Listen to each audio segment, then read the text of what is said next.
All right, everybody, we are doing a training call, and this is going to be probably end up on YouTube.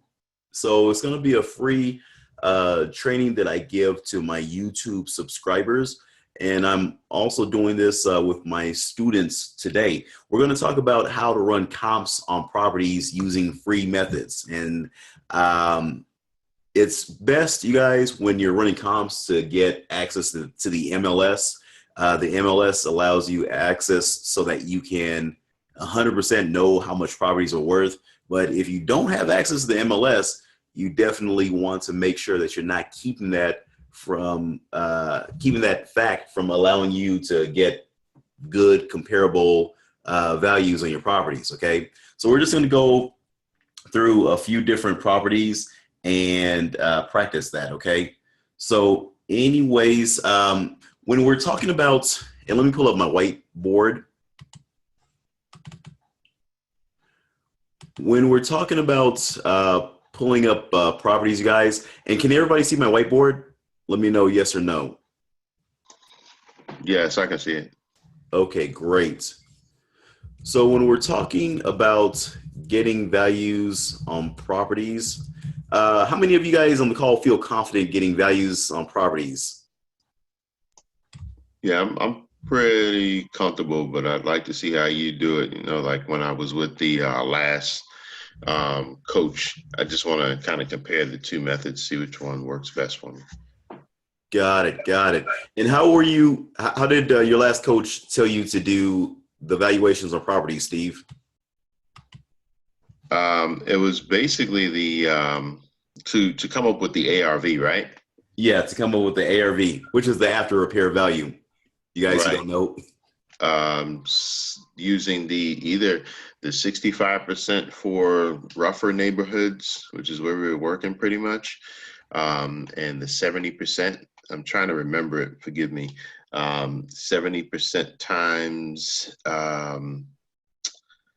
the repair cost. Am I saying it right? Yeah. You're doing good. Yes. 70% times the repair costs, and then I guess you pretty much get what the ARV would be, the lowest value that you can offer the individual for the property. Okay. So yeah, my methods are going to be pretty much in line with his, a little bit different, but I'll go over it, Steve. Basically what we're going to do, you guys, is you want to have access to the MLS. That is the best way. Okay.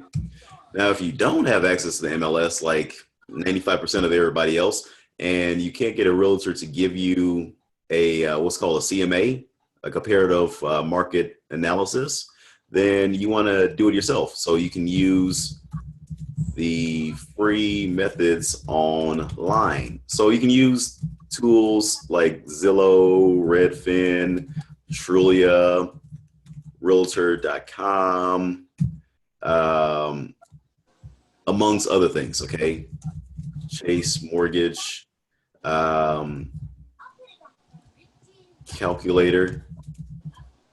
And then what you're going to do, you guys, is you're not going to just use one of those tools. You're not going to just use one of these free tools to evaluate your property to see how much it's worth. You're going to use all of them, okay?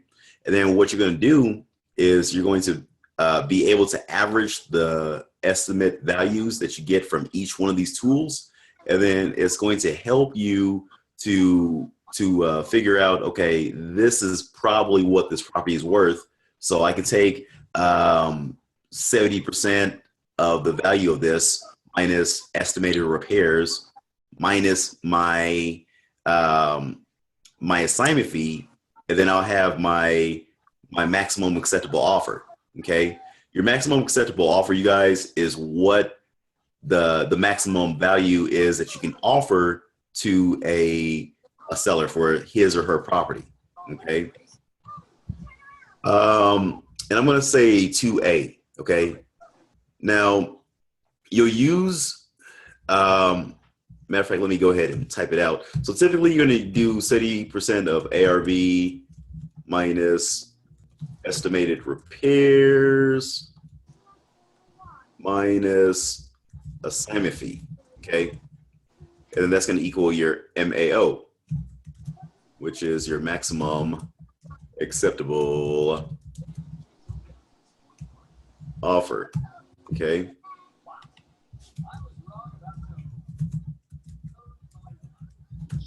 Now, what may happen, you guys, is you may get properties, well, not may, but you will get properties that are in the hood. And if you get properties where the value is below, usually below $75,000 in value, what you want to look up is you want to look up the values of the lowest comparable property and make sure your subject property that you get under contract is at a lesser price than that. Okay. Does anybody know why I say that? Or does anybody want to take a guess on why I say that? The reason why I say that, you guys, is when, like, let's say you're doing a property, right? Let's say the value of that property is $60,000. Okay, you do the look it up on Zillow, Redfin, Trulia, and it's about $60,000. Now, once you do the 70% of ARV minus estimated repairs minus your assignment fee, a lot of times that property is going to be like maybe $5,000 or maybe negative $3,000. Okay, and obviously you can't get a property under contract for negative $3,000. Okay, so what you want to do is you want to make sure that your property is lower than the lowest property out there on the market. Does that make sense, you guys? Yes, it does. I'm with you. Okay. Yes. Because the thing is, like let's say the lowest property is on the market for, let's say, $35,000. Okay, and it'll be like that in some areas of the country. Now, if you're in places like California or Florida or Washington State, properties are very high, so you're not going to get, properties that are $30,000 or anything like that. But in many other places like the South, the Midwest, you can get properties for $5,000, $10,000, $20,000. Okay. So just make sure, you guys, that if you're dealing with cheap properties or properties in the hood, okay, this works really good for properties in the hood, that you're getting it for less than what the lowest property that's on the market for. Okay. So that being said, you guys, we're going to do some practice, you guys, and I'm going to show you guys a couple properties, and I haven't even gotten any addresses. Okay. So what I'll probably do is I will probably have one of you guys give me a property. Okay. Just so that we can do this nicely and cleanly. Okay. So does anybody have a property that they can share with me? And I will go ahead and look it up. I'll give you guys like 10 seconds to give me an address.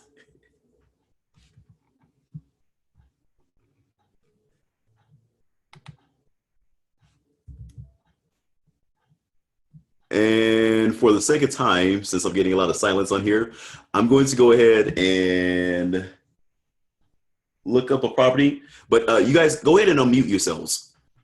Everybody, unmute yourselves.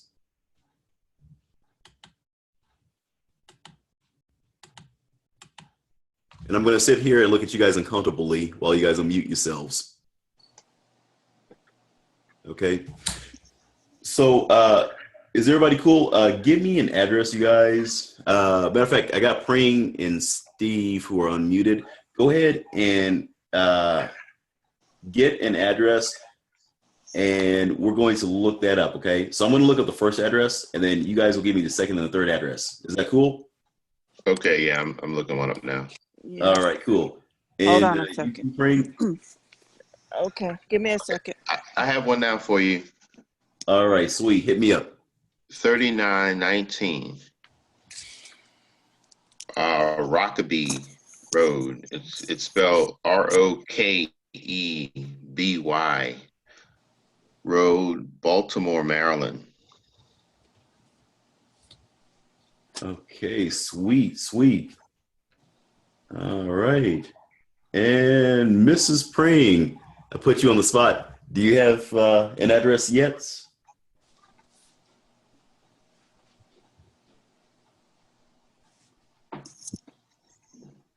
I know you guys are like, wow, it's that early on Saturday morning and he has me working. It's boot camp, man. Yeah. Give me a second. Okay. Did you ask me for an address? Yeah. Oh, okay. Sorry.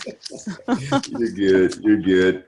All right. So I'm going to put everybody back on mute. And then if you have any questions while I'm doing this, go ahead and just unmute yourselves, okay? So give me 1 second, you guys.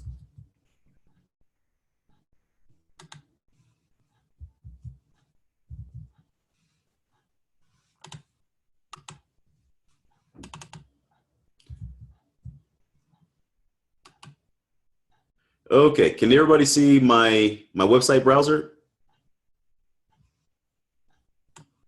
Give me a yes or a no. Yes, I can. Yes, okay, great. Thank you, thank you. Give me 1 moment. Okay, so first place that we'll go to is Zillow.com, okay? And I'm going to look up my property first, and then I'm going to look up Steve's, and then whenever Pring gets her property, I'll look up her property, okay? So let's look up 4915 North 62nd Street, Omaha, Nebraska on Zillow. All right. So I'm looking up this property, and then when I'm on Zillow, I'm going to look for the Z estimate. Okay. Now the Z estimate, I'm getting $99,278. Okay. Does everybody see that? Yes. Okay, great. So what I'm going to do is, if I'm on my computer, I'm going to, open up a notepad, and then I'll just go ahead and type it in, $99,268. For the sake of time, I'm just going to write it down on my notepad. So I got that. And then next, I'm going to go to Trulia. Good old Trulia.com. And we'll let that load up. And then I'm going to put in the same address. Okay, I want to see what Trulia's estimate on the value is.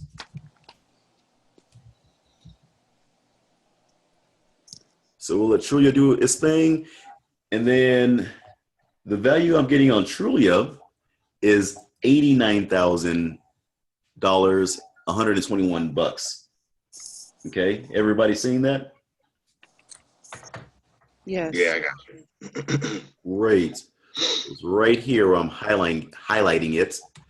And then next, I'm going to go to redfin.com. Okay. And then I am going to put the same address in here.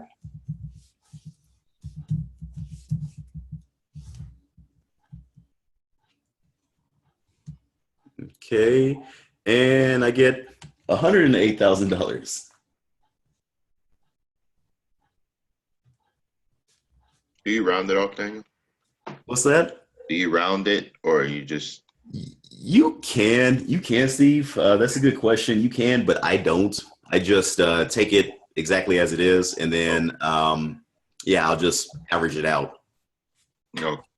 And this is accurate. You can go right to the site and actually take their estimate. How accurate is that? To It's get not as what they, accurate as you getting MLS access, but it's oh, the next best thing. got you. Yeah.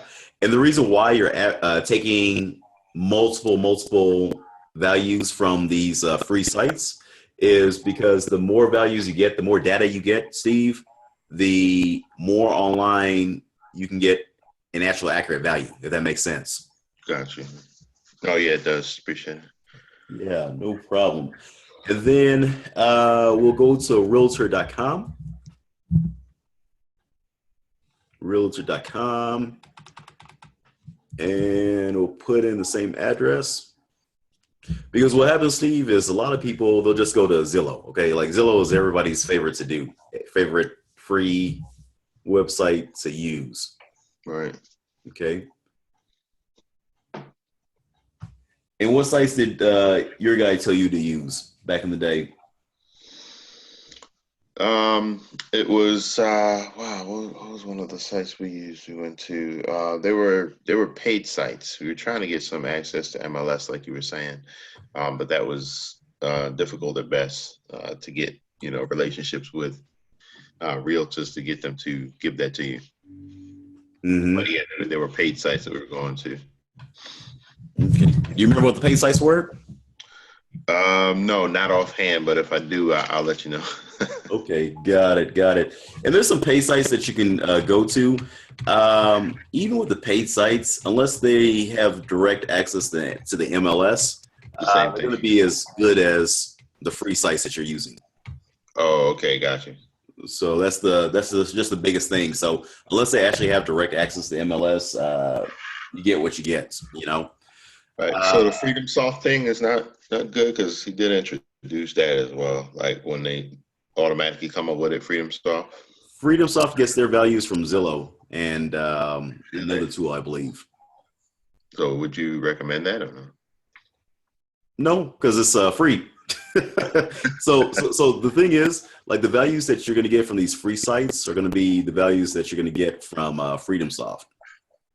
Oh, Because they're wow. using, I believe they just use Zillow's estimate. They may use one or two, but last I heard, they're just using one of the free home value evaluators for that. Wow. So, Okay. like, if you have access to Freedom Soft, you can use Freedom Soft and then gauge the value, but you need to make sure that you are checking other sites as well. Okay, Oh. like don't just use Freedom Soft's value that they get. Okay, gotcha. So with Realtor.com, Steve and Pring and everybody else on the call, you're getting $95,100. Okay. Now, what we can do is we can take it a step further, and we can actually go to we can actually just plug the property into the search engine, okay? So 4915 North 62nd Street, Omaha, Nebraska. And then we can see what other sites pop up right here, okay? So I got Movoda.com. So I'll check this out, see what that's all about. Okay, Movoda.com has $96,000 as the estimate. Okay.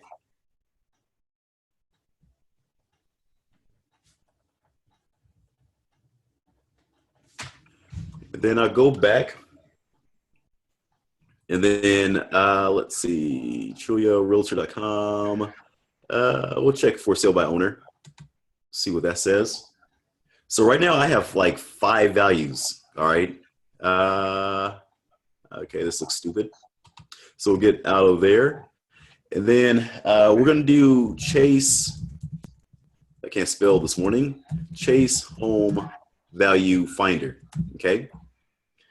And then I'm going to go to this Home Value Estimator.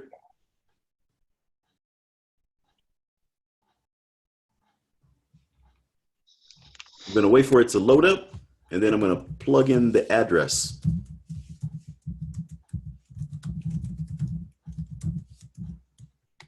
And and then hit get value. Okay, and the value I get on it is $99,000. Okay, everybody seen that? Yes. Great. Yes. I know one of the other sites we use, free site, eappraisal.com. Okay, e-appraisal is good as well. With e-appraisal, Steve, I believe they use Zillow and some other. They use Zillow and some other website to get their values for their website. I forget what it is, but He swore by this. He said this was the best one. This is the best one to use, you know. Yeah. And the thing is, you can use e-appraisal as well. Only thing is make sure you are, okay, right here. So we'll just type it in the search engine, and then we'll go to home values. And then we'll type in the address right here.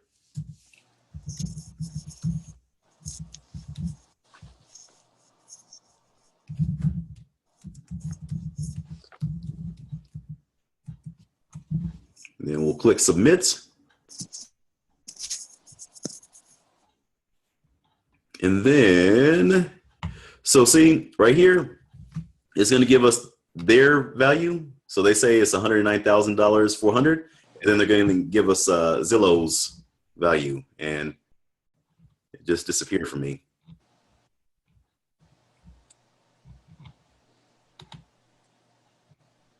All right, there we go.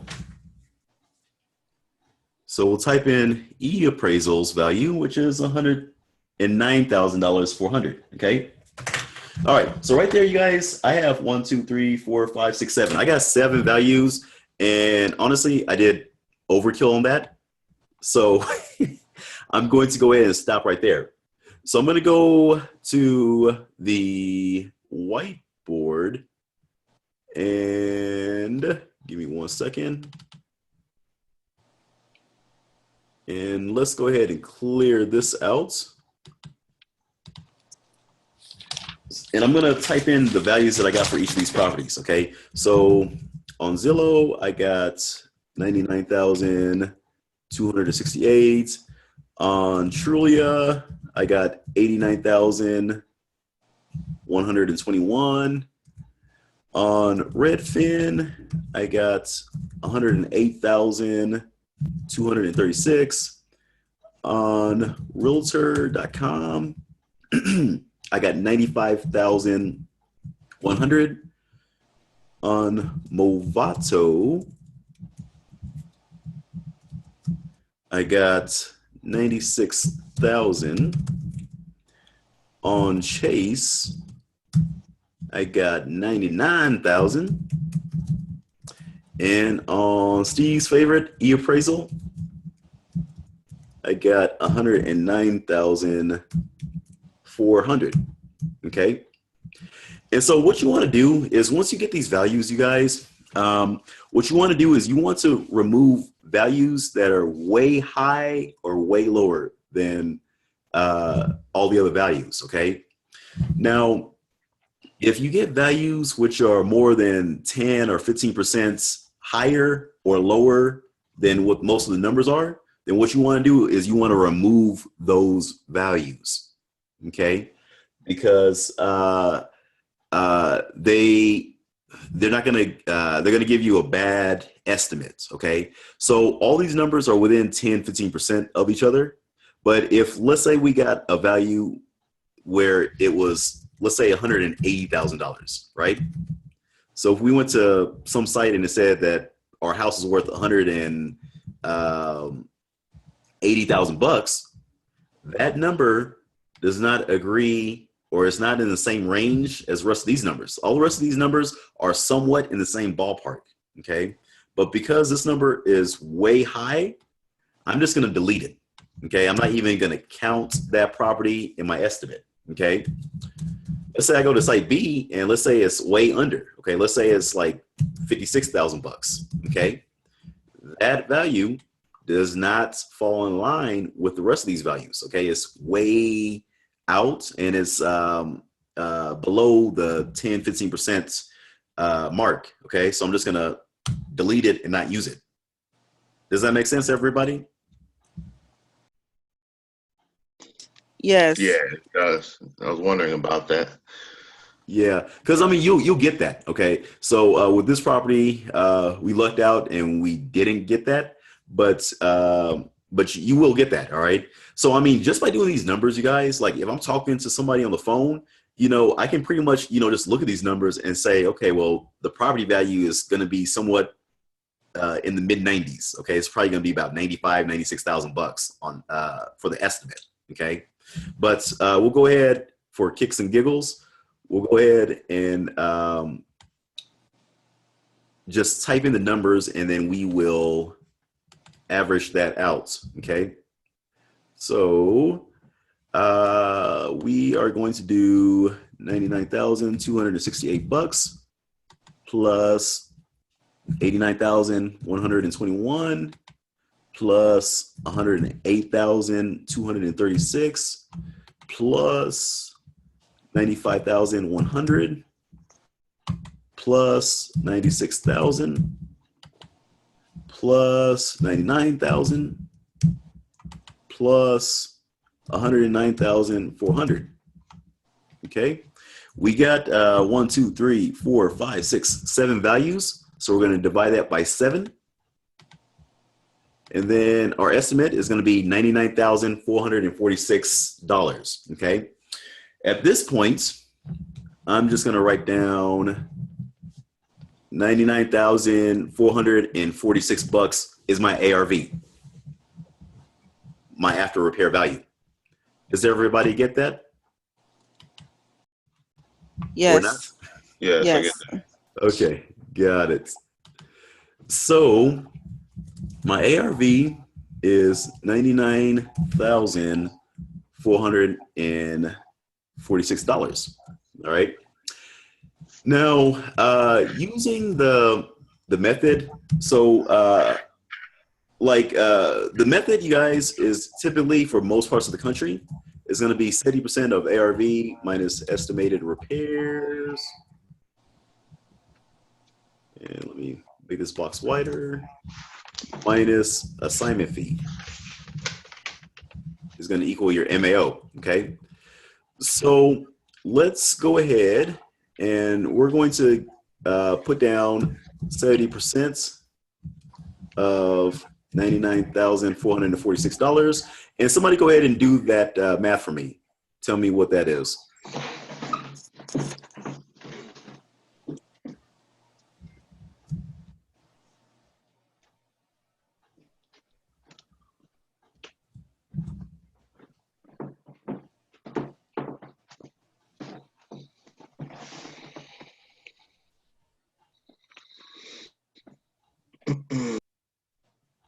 I got 69,612.20. Okay, got it. So we will go ahead and just round that. So we'll say $69,612. Okay. Now, let's say the estimated repairs, you guys.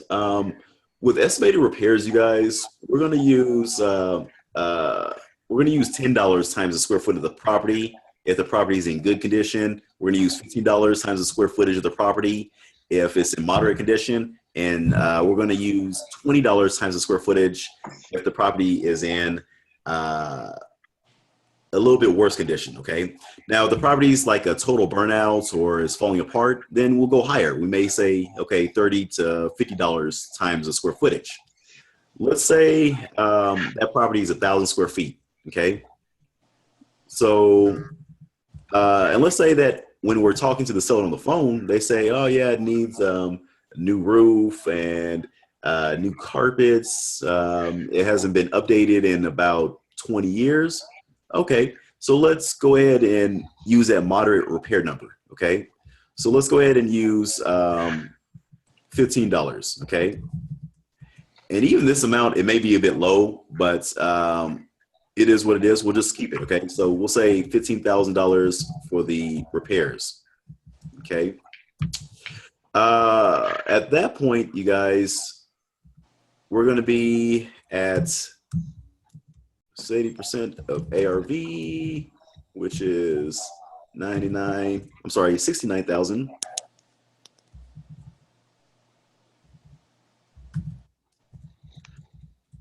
And actually, let me not even type that in. I don't want to confuse you guys. Let's go to the assignment fee. Okay. Assignment fee. How much do you want to make on this, you guys? Would you say 10,000 is the minimum we should shoot for? Was that what you were saying? You should shoot for 10,000. Sometimes you want to play around with that number, Steve, especially if you get a property which is pretty low.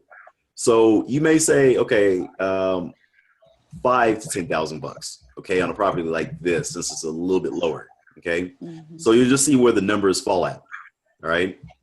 So when you do 70% of ARV, you're going to get 69,612 bucks. When you're going to subtract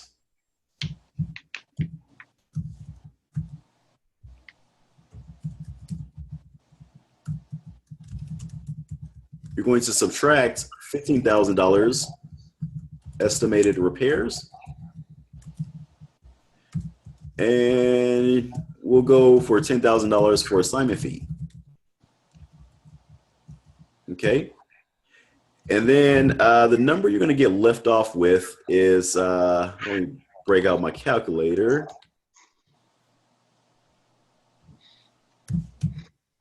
The number you're going to get left off with, you guys, is $44,612.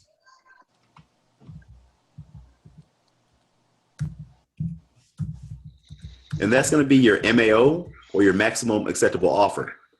So basically, you guys, you want to make sure you get this property under contract from the seller for at least $44,000 or less.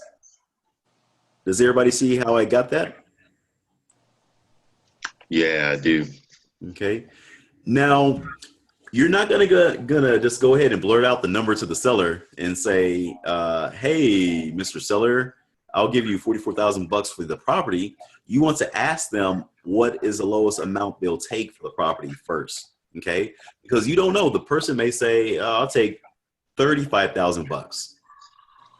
Okay. Now, what happens if they say $35,000 and you write up a contract for $35,000? Like, what does that do for the amount of money that you made on that property? Say again, I'm sorry.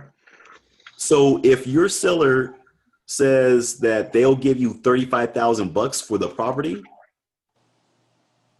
I'm sorry, that they will accept $35,000 for the property. So you ask them, "Hey, Mr. Seller, what is the least amount of money you'll take for the property?" And the seller tells you, "I'll take $35,000 for it." Right? Right. What does that do for the amount of money you're going to make on that property?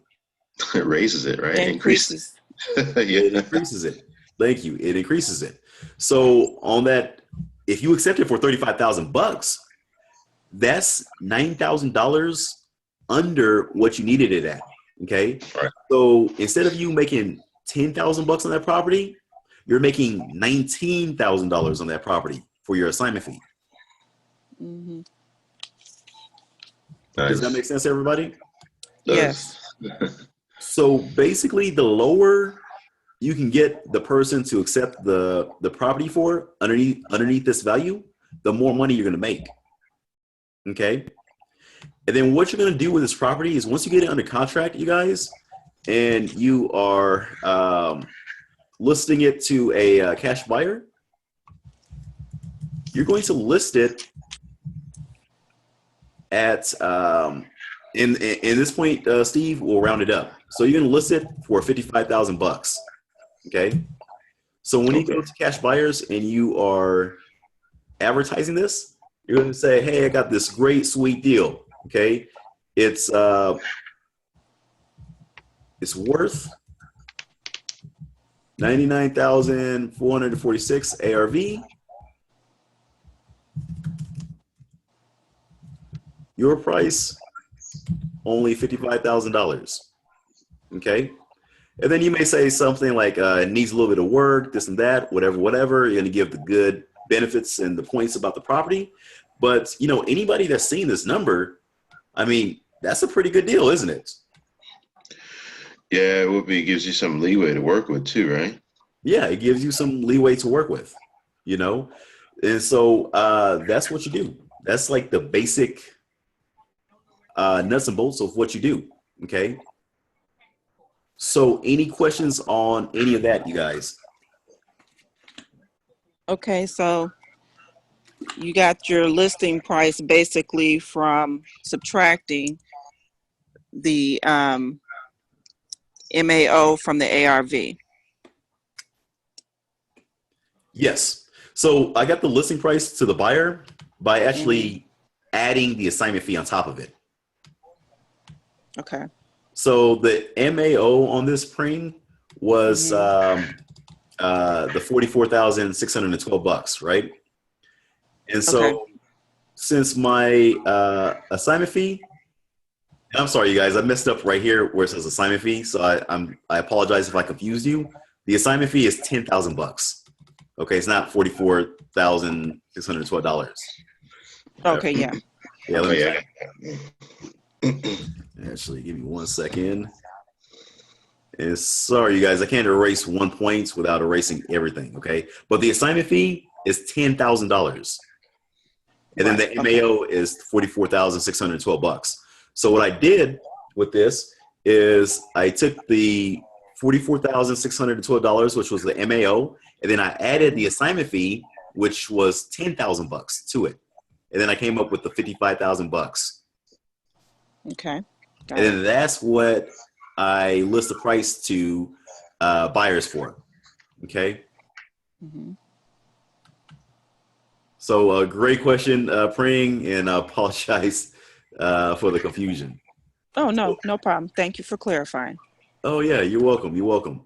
So is there any questions whatsoever on that? Would we have a hard time or a challenge trying to get the seller to accept that, because it was significantly higher, right? When it was 99 something they were looking for, and all of the different estimates that we went through and found on the different sites, 108,000 or something, and then you come with I've had problems in the past with that.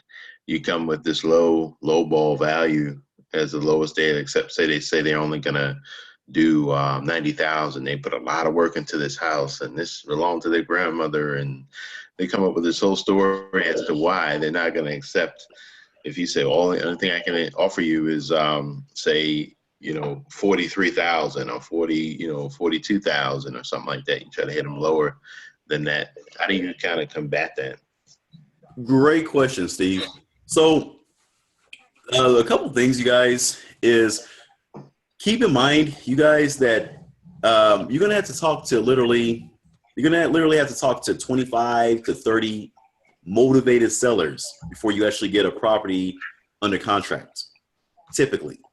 Okay, so not everybody you talk to is gonna be cool with doing a lowball price. Okay. That being said, you guys, whenever you get somebody on the phone and they say something to the effect of, oh, well, that's too low, or I inherited it from Grandma Harrietta and it's been in the family and this and that, you have to come back and you have to let them know, hey, I would love to give you $100,000 for your property, but the fact of the matter is we're not gonna make any money on it. Okay. So we have to be able to make money on this in order for us to actually buy your property. So again, I would love to give you $99,000 for the property, but I'm not buying it to live in it. Okay, so I can't pay you full value. All right. What I can do is I can give you a cash offer, and then this is what it is, and then that gives us room to go in, make the necessary repairs, because a roof on the property is probably going to cost us $10,000.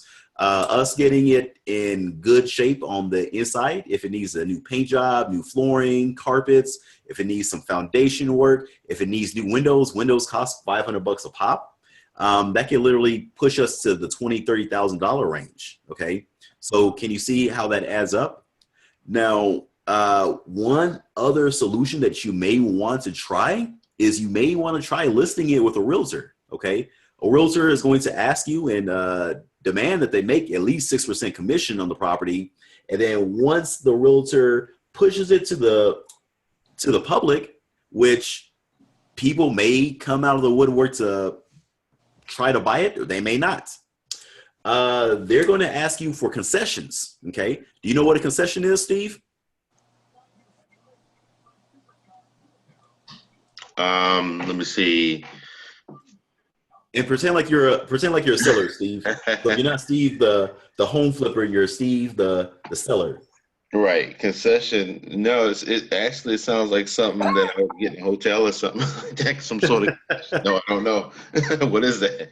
And when I say concessions, I'm not talking about anything with a hotel. I'm not talking about you going to a concession stand and getting some popcorn and some milk duds. Right. Concessions are you having to do something for the buyer because they feel like they need to get a better value for the property.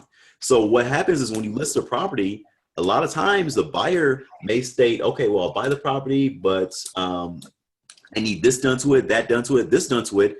And if you go with their offer, you have to make the repairs yourself. Okay. Now, do you feel like making repairs to the property, Steve? No, not really. Don't have the time or money. Yeah, you just want your money. You just want to go fishing out in South Carolina because you remember you told me when we were talking that this property's been in your family for like 30 years and it's been vacant for about 10 years. And you said that people are breaking into your property. You got squatters that are squatting in there. I mean, did you know that squatters actually have rights? Like if a squatter gets in your property for so long, they can actually stay there, and you actually have to sue them, and you actually have to go through court procedures in order to get them out, which can be costly. They can go in your property if somebody's using, let's say, meth or cocaine or crack or whatever. You know, yeah, they're not gonna use cocaine in there, but if they're turning it into a crack house, you know what I'm saying? That can be terrible. Okay, do you want to have to deal with your house being turned into a crack house or a meth lab? Wow. No, I didn't know all of that. Yeah, you don't. You know, and we've had properties, Steve, where people will come in because it's vacant.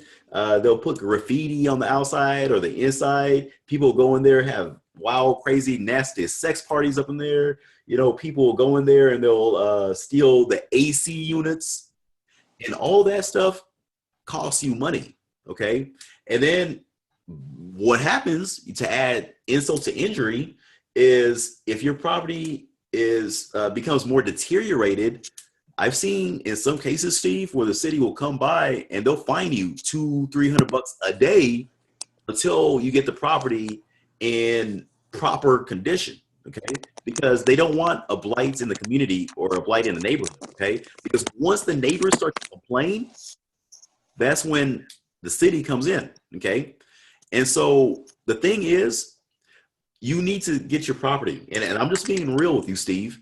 You need to get your property sold quickly, whether it's through me or somebody else. You need to get it sold quickly, unless you're planning to repair it.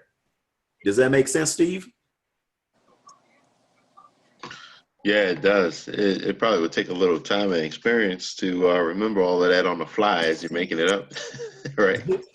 Hey, that's why this call is being recorded. Yeah, that's cool. I like that. That's good. Very, very creative. Yeah. Yeah, and what you can do is like some of these points that I just said, Steve, Pring, Bill, whoever else is on the call, is just write down some of these hot points, okay? And then like when you're talking with these sellers, just bring them up, real quickly, because the thing is, like nobody really thinks about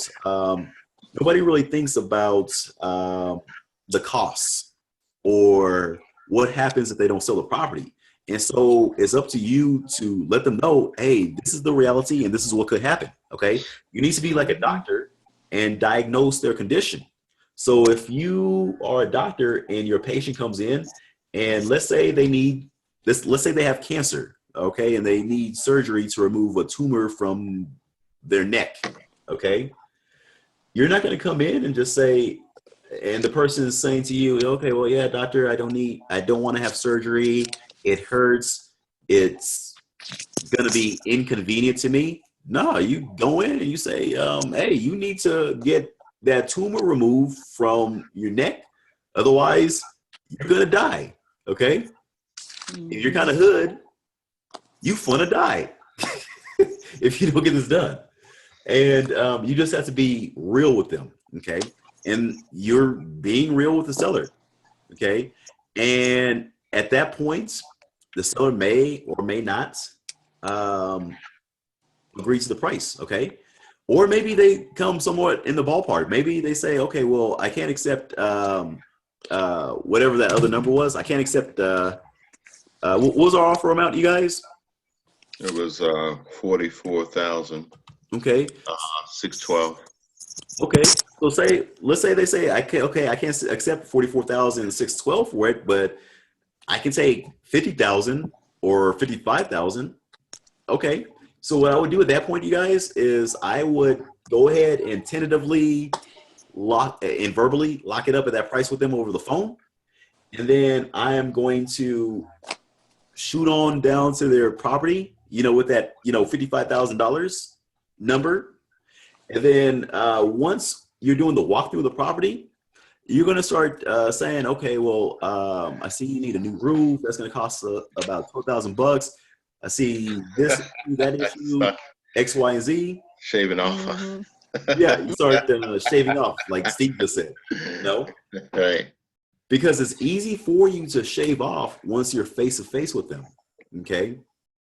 And then once you're face to face with them, then once things are pointed out to them, then they typically will become more accepting of your lower price. Okay. Now, now again, you guys keep in mind that only a minority of the people that you talk to will accept your lowball price. Okay. So don't think in your head, okay, I'm going to talk to 5 people and I'm going to get a deal. Okay. You may get a deal, but chances are you're not going to get a deal. You need to talk to multiple people. That's why it's very, very important, you guys, that your marketing is dialed in and that you're very, very aggressive with your marketing, because you need leads. The more leads you get, you guys, the more chance of getting a deal you're going to get. All right.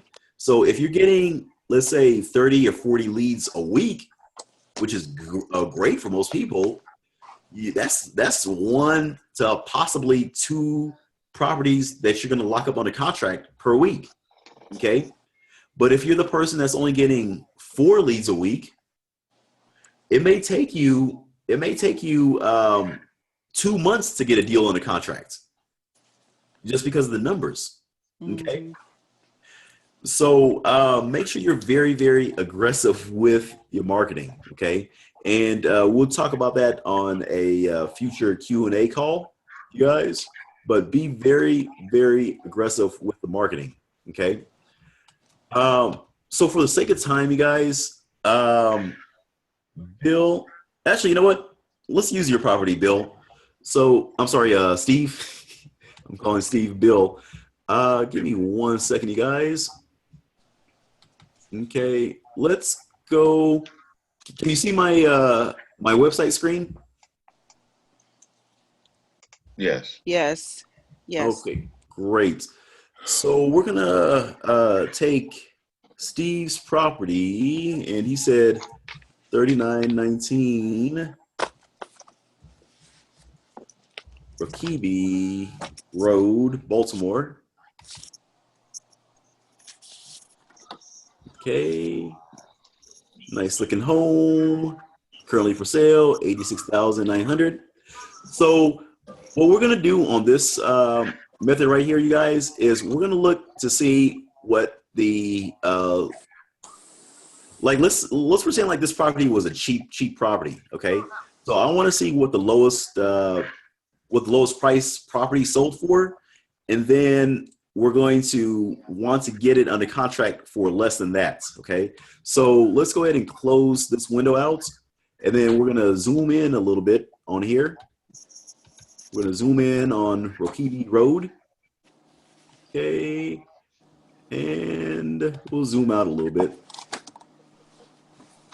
so we can get more properties. I see, and go ahead and mute yourself, you guys, so that we don't have a lot of background noise. So I don't like to look at property values that are on another side of a very, very busy interstate or parkway or anything like that. So I like to look at properties that are in the same area because they're going to have consistent values. Okay. So what I'm going to do is I'm going to first look at properties that were recently sold. Okay. So I'm going to click this yellow box that says recently sold. Okay. And then I'm going to zoom in just a little bit. And then I want to make sure I'm on Rokeby Road. There we go. And then we have a lot of properties that sold. Okay. So on the right side of the screen on Zillow, and go ahead, I hear somebody making some grits and cream of wheat and eggs in the background. So go ahead and mute yourself, you guys. Thank you much. So on here, you guys, I'm going to go price from lowest to highest. If Zillow will work with me on that. Give me 1 second.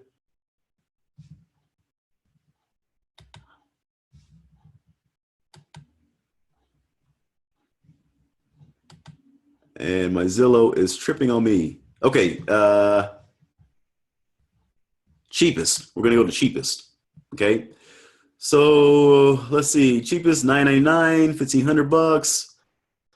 Let's see, $1,500, $1,500, $1,600, $5,000 sounds more in line with what a property will sell for. $10,000, $12,000, $15,000, $18,000.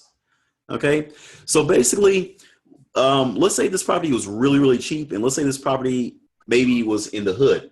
Okay, what we want to do is we want to make sure that the property is at a price that is, let's say, $15,500 or less. Does that make sense, you guys? Yeah. Say Yes. 15,000 or less. Yeah. So if you're in one of those areas where it's like the hood or prices of properties are really, really low, you want to just make sure that when you sell it to your buyer, that it's at the lowest price. Because basically you can say, tell them, hey, this is the lowest price property in the whole neighborhood, in the whole area, which your buyers, if they are intelligent, they're going to do the research themselves and see, okay, well, yeah, Steve, Preen, Bill, they're telling the truth. That is the lowest property out there. Okay. So you want to make sure whatever price you offer it to them at is the lowest price.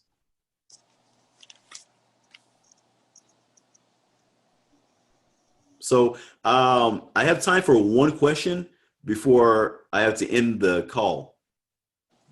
So let me know if you have any questions on anything we just went over, or forever hold your truth.